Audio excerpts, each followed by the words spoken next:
Rachel Zegler makes a sudden exit from the stage during Evita.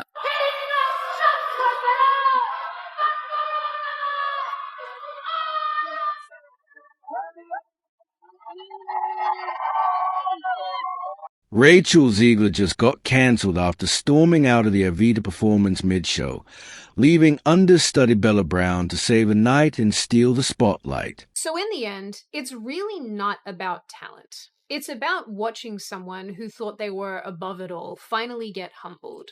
And as far as Hollywood drama goes, this is the sort that not a lot of people can look away from. Disney is now scrambling to do damage control, gagging her from press events as fans demand her replacement. Some people simply remain pathetic. And then it became like, I will elbow everyone out of the way. July 24th, a regular night at Evita.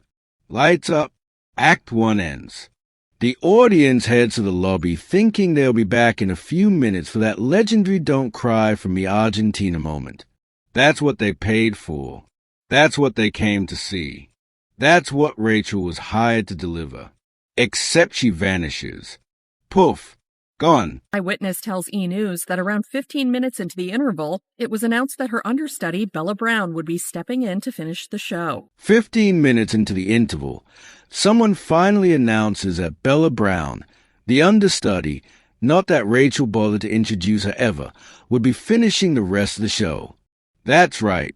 The literal star of the show just tapped out like it was amateur night. And the poor audience, bless their confused little theater-loving souls, had to sit in limbo for 40 to 45 full minutes waiting for Act 2 to continue. That's longer than some people's relationships. Bella later said on her Instagram stories after the show, "Today really showed just how important swings and covers are within this industry. They are the pillars of a show. A proud day to be at Evita." Rachel is currently scheduled to return for the July 25th evening performance of the show. But here's the best part. When Bella Brown finally stepped out on that iconic balcony, you know, the moment Rachel was too busy flaking to perform, the audience exploded. Literal standing ovation. We're talking the kind of applause that makes roofs tremble and egos deflate. If Andrew Lloyd Webber was cashing royalty checks that night, Bella's version of the scene was the only reason those checks had weight. Had paying customers were waiting to see her on stage, and she took off and headed to a balcony where she could belt out Evita's hit song, Don't Cry For Me, Argentina, live for free to strangers on the street. And of course, Bella took to Instagram like a total pro. She didn't name drop, didn't throw shade, not directly anyway, just praised the swings and covers for being the pillars of the show. We're the ones who actually show up when it matters. A proud day for Bella, a mortifying day for Rachel. And get this, she's scheduled to return on July 25th, the next night. Because of course she is.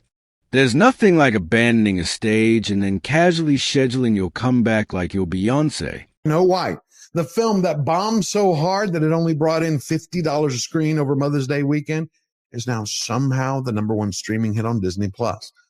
And before you ask, you're going to say, how did this happen? But let's not pretend this is just a one-night screw-up. The entire 40 to 45-minute intermission might as well have been a live Twitter roast. People went from, "Where's Rachel?" to, "Who cares? Bella's better," in real time. The only thing faster than the applause was the internet dragging. Suddenly, Rachel's not the star anymore. She's the problem that made the star. The PR break wasn't just offstage. It was a full-on narrative rewrite. And Rachel got written out. I say, if I'm going to stand there 18 hours in a dress of an iconic Disney princess, I deserve to be paid for every hour that it is streamed. Andrew Lloyd Webber's biggest note of the night. Not some dramatic crescendo. Nope. It was Bella's standing ovation. That was the real musical climax. Meanwhile, Rachel's name isn't even in the applause credits. It's in the incident report. Let's talk crisis math for a second. You got 15 minutes of awkward silence while everyone's whispering, then 30 minutes of panic backstage. Then boom, an understudy walks out and nails it. That's not just a gap in the show. That's a career-size headline. Rachel's PR team probably aged 10 years in that intermission alone. Headline after headline demonstrating the horrible reputation that she has made for herself because she just can't seem to keep her own thoughts in her brain. But honestly, are we even surprised anymore? This is the same Rachel Zegler who was once the Hollywood dream. She was chosen from 30,000 people, yes, 30,000, to star in West Side Story. She was the youngest actress ever to win a Golden Globe for Best Actress. It was supposed to be the ultimate underdog to icon story, a real-life Cinderella moment. About the very first actress in history to become box office poison before she ever came box office. You know what I'm talking about? Well, plot twist, because now it's looking a lot less like Cinderella and a lot more like the villain origin story of someone who just keeps tripping on her own ego. The fairy tale arc has officially face-planted into controversy after controversy. First, it was a Snow White casting, then the political rant, and now this mid-show ghosting. Rachel's trajectory has become so predictable, you could set your watch to it. Public goodwill turned into public eye rolls. Hollywood thought they had a rising star. Turns out they just had a drama magnet in a tiara. I'm a narcissist. Speaking of faceplants, let's look at Snow White projected box office. You ready for this? The live-action remake headlined by Miss I Don't Cry for Me Zegler is on track to make a glorious $50 million in its opening weekend in the US and Canada. Sounds okay. Cool.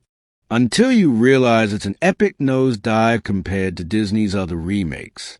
The Lion King pulled in $192 million, Beauty and the Beast $175 million, and now Rachel Snow White, the one with all the feminist updates and hot takes, is crawling in at $50 million like it lost a glass slipper halfway to the theater because she knows nothing except screaming and yelling.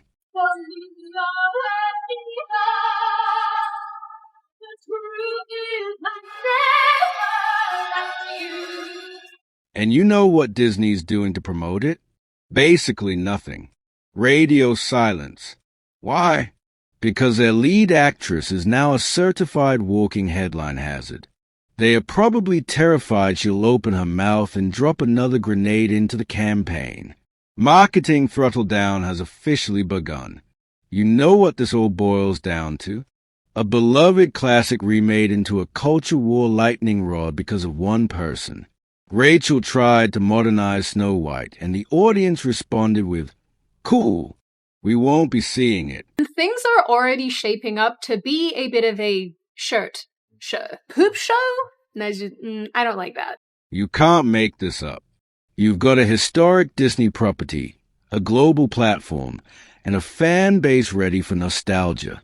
And somehow the whole thing gets detonated by one actress who keeps proving that she thinks being controversial is more valuable than being likable. And let's be clear, it's not that she walked off stage one time. It's that she keeps walking off the trust people gave her. Whether it's a commitment to a live show or her respect for a legacy character, it's always the same story. Make a mess, say something smug, disappear, then pretend nothing happened. Terrible and a little bit hilarious. You know what I mean. What I have found to be exceptionally funny in the lead up to this film is how Disney has seemingly gone out of its way to stop its lead actress, Rachel Zegler, from talking to basically any media. The Evita moment was just the latest in a long chain of professional red flags, but it hit different because it was live. You can't edit out walking off stage. You can't retweet it into something clever. You can't blame it on being taken out of context. You either showed up or you didn't. And Rachel didn't.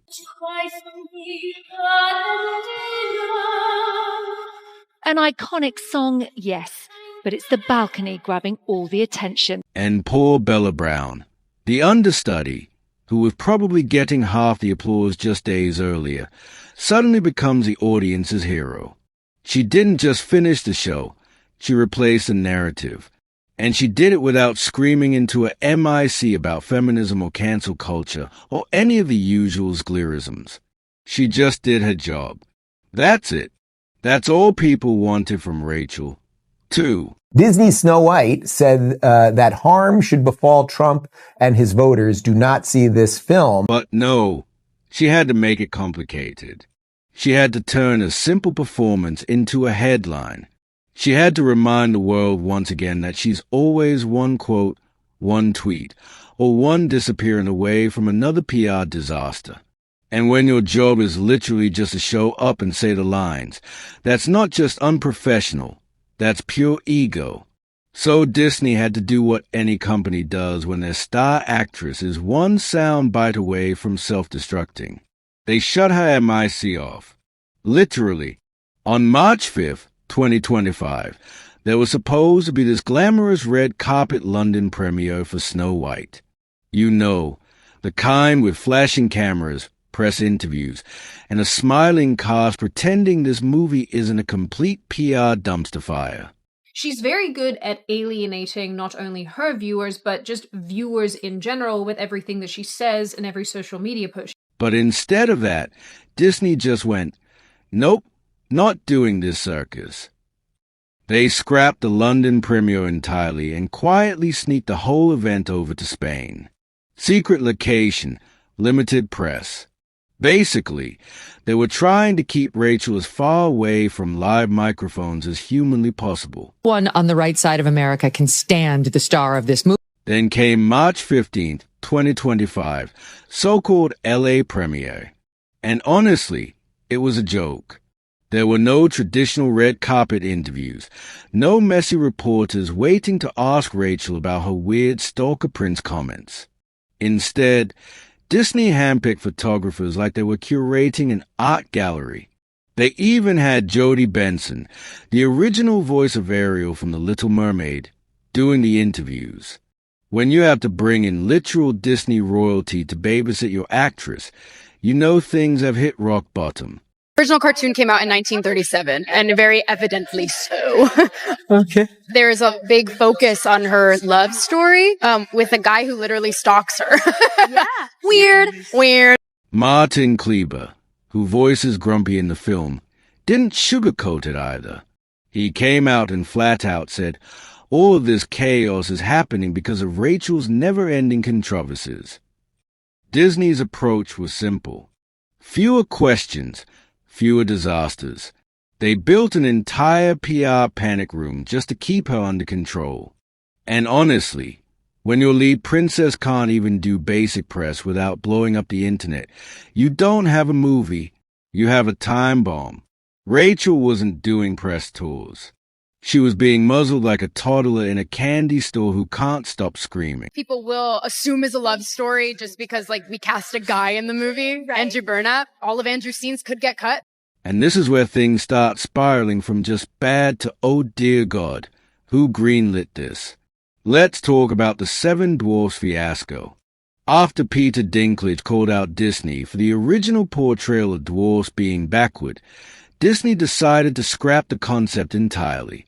Instead of, actually hiring talented actors with dwarfism who could bring depth to these roles, they replaced them with, I kid you not, magical creatures. What does that even mean? Magical how? Magical in the sense that they magically destroyed the last shred of authenticity this film had. I was scared of the original cartoon. I think I watched it once and then I never picked it up. Naturally, the backlash came hard and fast. Actors with dwarfism were furious. Jason Acuna, a.k.a. Wee Man from Jackass, was especially livid. He said what everyone was thinking. Disney just stole job opportunities from real people and handed them to CGI cartoons nobody wanted. And if you've seen the leaked set photos, you know the internet had a field day. Memes everywhere. It was like a circus of bad decisions. The outrage got so bad Disney panicked, scrapped the original plan, and went back to reshoot entire scenes. And then they couldn't put dwarfs because this is just so typical of the left. The progressives always finding a way to find their way back to doing something not progressive. The result, a fuller delay in some of the worst-looking CGI abominations you could possibly imagine. And even though Rachel wasn't the one who decided to replace the dwarfs, she still became the face of every single bad decision. Because at this point, her name is just glued to disaster. And of course, Rachel didn't help herself with the way she kept trashing the 1937 classic that made Snow White iconic in the first place. She called Prince Charming weird and stalkerish, which is ironic because if you've seen her interviews, that same energy could describe her attitude toward her own fan base. And let's not forget the golden quote, "I'm not bleaching my skin for the role." Sure, Rachel, no one asked you to, but way to pour gasoline on a debate that didn't even need more fire.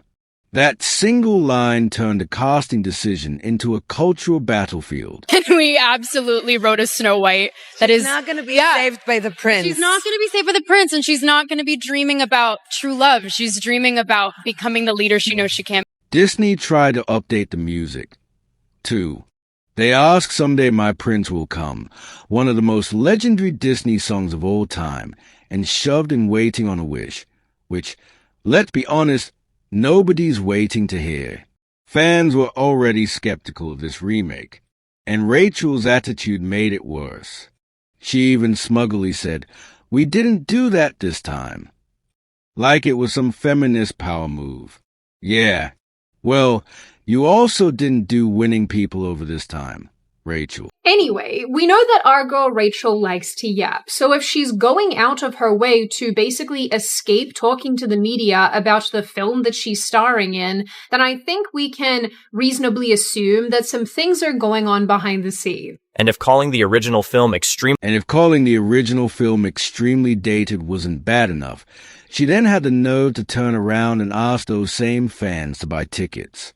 Imagine insulting someone's childhood memories and then holding out your hand asking for their money. That's not confidence. That's delusion. But we're just getting warmed up because the real nuclear bomb in Rachel's career came from her political rants. This girl thought it was a great idea to jump on social media and say that Trump supporters should never know peace.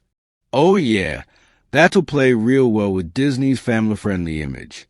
Nothing screams wholesome princess like alienating half the country with a single tweet. She's not going to be saved by the prince. She's not going to be saved by the prince, and she's not going to be dreaming about true love. She's dreaming about becoming the leader she knows she can. Megyn Kelly practically detonated over this. She went on air, called Rachel a pig, and demanded Disney fire her. And honestly, you can't even blame Megyn for going full scorched earth on her. Rachel handed her the flamethrower. And just when you think Disney might stand behind their actress, the February 2D25 Vulture article drops, revealing the obvious. Disney is terrified of its own audience. After years of pushing political agendas and taking backlash for it, they are finally realizing the audience isn't playing along anymore. It was a wholesome family film, and now they've turned it into woke trash. Check this out from Wokeness.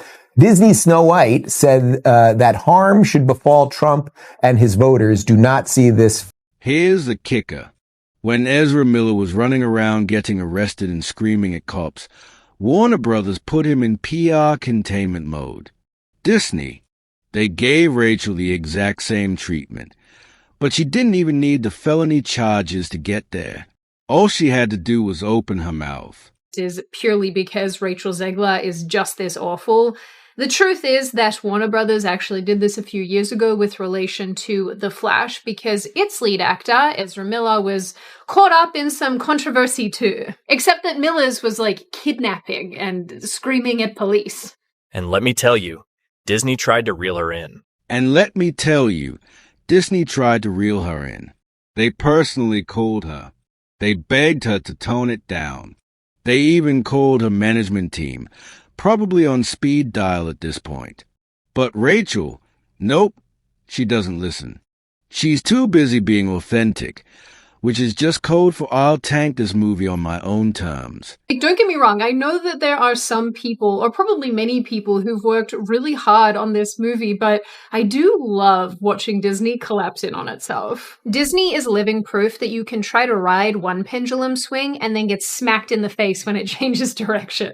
It's almost impressive in a train wreck sort of way. Most actors have to work for years to ruin a big Disney opportunity. Rachel managed to do it in record time. Between ditching Evita mid-show, mocking a 1937 classic, and alienating millions of potential viewers, she's basically created the perfect how-to guide for career sabotage. And you know what? This isn't just about a bad PR moment. It's about someone who genuinely seems to think they are untouchable. Disney built a billion-dollar brand on lovable characters who respect their fans. Meanwhile, Rachel's over here acting like the fans should be grateful she even showed up. Well, newsflash, Rachel. You didn't show up. Not for Evita, not for Snow White, not for anyone but yourself. About the very first actress in history to become box office poison before she ever came box office. You know what I'm talking about. Let's get into the so-called Snow White sisterhood, which is less sisters united and more like a silent Cold War on stage. On one side, you have Galadoo, the Israeli superstar who's playing the evil queen. On the other side, you've got Rachel Zegler, who decided in late 20 to fire off a Free Palestine tweet like she was auditioning for the role of Twitter Activist of the Year. The internet hasn't stopped dissecting the Oscars clip of these two standing together since. Every side eye, every stiff smile, every micro-expression is treated like it's proof of frozen tension. And honestly, it's not hard to believe. Disney can pretend all day long that these two are besties, but the reality, it looks like they'd rather be anywhere else than standing next to each other. Anyway, back in late 2024, when Zegler tweeted about the Snow White trailer getting millions of views on YouTube, she followed up her post with another stating, "Free Palestine." Disney loves to market this whole strong women supporting each other vibe. It's all about sisterhood optics, but reality loves drama, and the fractures between these two are almost impossible to hide. When your lead and your villain can't even fake a little friendly chemistry on stage, it's a disaster for the press tour. What should have been a fun series of interviews and photo ops turned into a minefield. Every event had to be staged managed like a hostage negotiation. And Disney's ultimate solution, just keep everyone locked in the bunker. If Rachel and Gal don't appear together, then the tension doesn't exist, right? Sure, let's all pretend that works. And Rachel Zegler, being 23 or whatever she is, like so many kids raised on TikTok, she's all for infatata is the only global solution. But here's the thing. Rachel is not just awkward with her co-stars. She's flat out impossible to control. Industry insiders have already been spilling the tea, and the verdict is unanimous. Disney's lead actress is out of control. She won't listen. This isn't just some anonymous rumor on Reddit. This is coming from people inside the machine. Apparently, Disney and her management have been calling her directly, practically begging her to tone it down, to stop running her mouth, to quit making the entire film about her personal political crusades. And what does Rachel do? Absolutely nothing. She ignores every piece of advice like it's beneath her.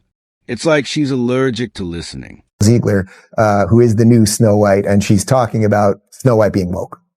Can you tell us a little bit about your version of Snow White? Yeah, I mean, Snow White is the girl you remember, but she's definitely made for the modern age, and there's such an emphasis on what it really means to be the fairest of them all. And in the audience, oh, they've had enough. Enter the Hash Replace Rachel movement. This isn't just a few salty fans tweeting into the void.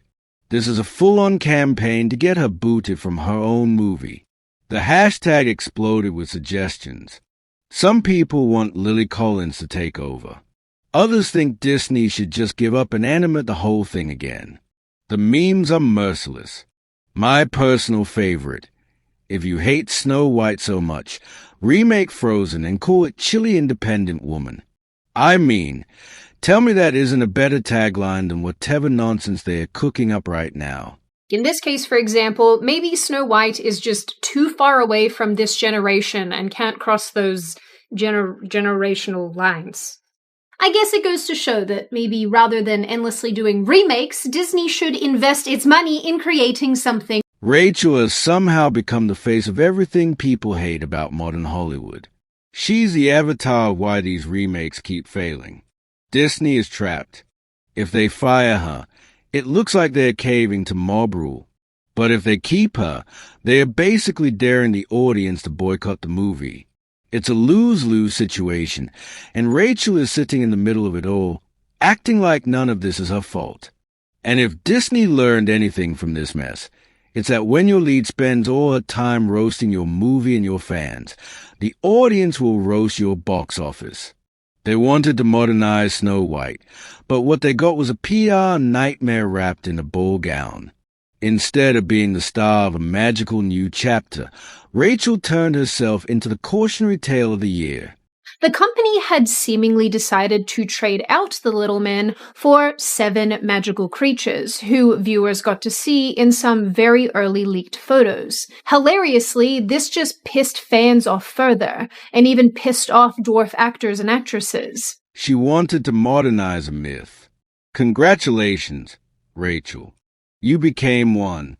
The myth of how to take $1 billion opportunity and reduce it to rubble in 12 easy headlines. It's almost impressive in a self-destructive kind of way. Disney didn't just cast a lead actress. They cast the person most likely to sabotage their own movie while tweeting about empowerment. And then there's the final image we're left with, Evita's balcony.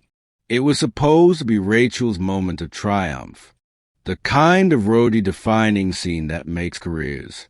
Instead, it's Bella Brown standing there soaking up a thunderous standing ovation, while Rachel's name trends online for all the wrong reasons. Bella's performance was a real don't cry for me moment, except nobody's crying for Rachel. They're laughing, roasting, and moving on. Rachel's cancellation notice might not be printed in bold letters yet. But let's be real, the writing's on the wall, and it's spelled out in 45 minutes of silence, a standing ovation for an understudy, and a Disney PR team that's working harder to contain her than they are to promote the actual movie. Subscribe for more brutally honest takes and insane Hollywood meltdowns. It's free and you won't want to miss the next disaster we roast.